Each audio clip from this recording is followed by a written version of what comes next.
Boy, oh boy, oh boy, what the difference a couple of days make. Stellantis was plodding along. They already had really crappy numbers that came out for the third quarter. And now they could be facing 100% tariffs for not making the vehicles that they want to sell in America. The executives at Stellantis are mad as hell. For the longest time. Whoa. For the longest Yo, Percocet, Miley Percocet, Percocet, Miley Percocet, Represent, got it represent. What is up, guys? Welcome on back to TK's Garage, and this is one of the videos. I told you I was going to get some videos for you guys before I left, and listen, I talked to my sources at Stellantis, my executive sources, and literally when this news broke about what was said, they weren't sure. Like, it was the same thing for me when I did my video. I didn't hear the number right away, so we had to publish a separate video about that. But Stellantis has now heard the number, and news organizations are calling and emailing, trying to get a statement out of Stellantis. And needless to say, the board of directors, well, definitely the staff at Carlos Tavares' office, pissed. Like, pulling hair out mad. It's understandable. I get it. You've literally been swinging off the ball sack of a different administration, right, with a different philosophy, and you have somebody who, I don't know if he's going to win or not, but you have somebody that could come in and instantly just turn the table over of your business, basically saying, "Oh yeah, you're building these EVs because you were getting hundreds of millions of dollars in credit. Yeah. That's gone. We're not giving you hundreds of millions of dollars to build EVs here anymore. And, oh, if you want to import those here with American brands from Canada and Mexico, yeah, you're going to pay 100% tariff." Damn. So what Stellantis is doing right now is they're going, what do we do?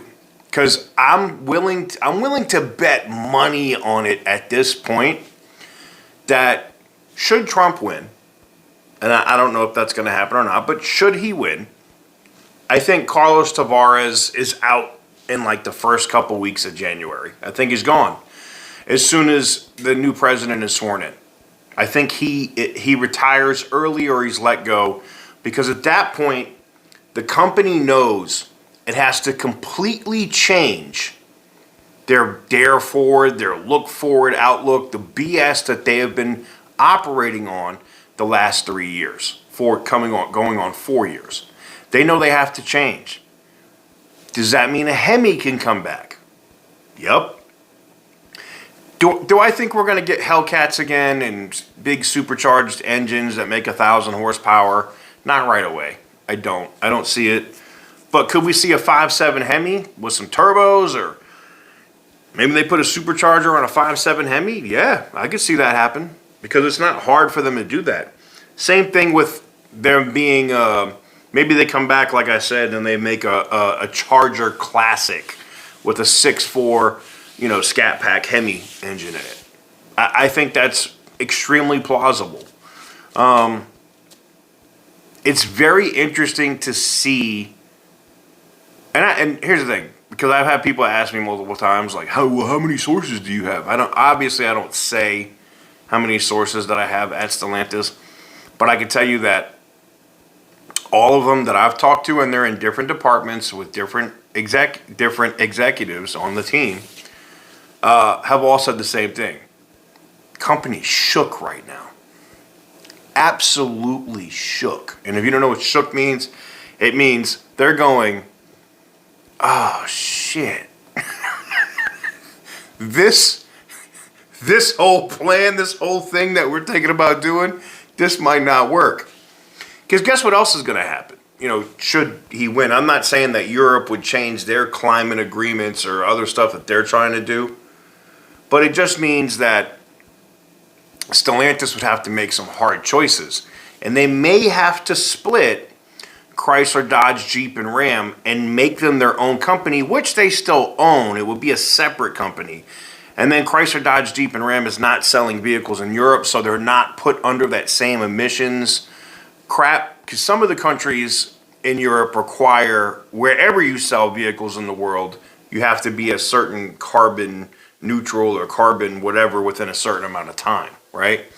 So this makes them have to split CDJR off and make it its own company, which they still manage. They've already done this, and if you don't understand how that works, like Ferrari is its own thing, even though John Elkann is the chairman at Ferrari and also the chairman at Stellantis.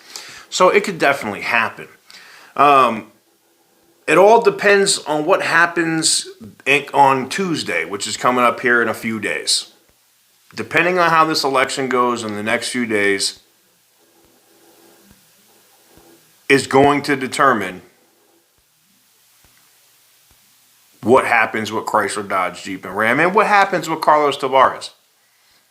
I think it's interesting. I'd like to know what you guys think in the comment section down below, because it's funny to me when I get this information, when people come in and they're like, yeah, man, they're like one executive, and it wasn't Tavares, somebody else, little like threw a coffee cup, a porcelain coffee cup or whatever it is. And it's funny because somebody told me that the people at the board are watching these videos now.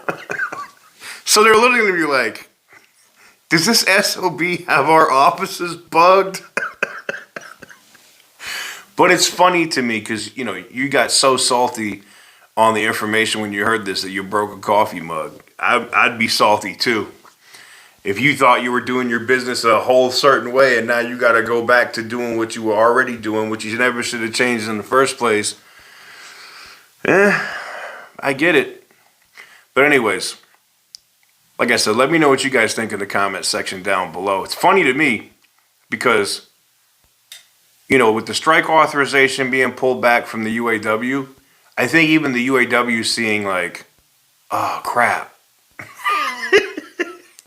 Oh, crap.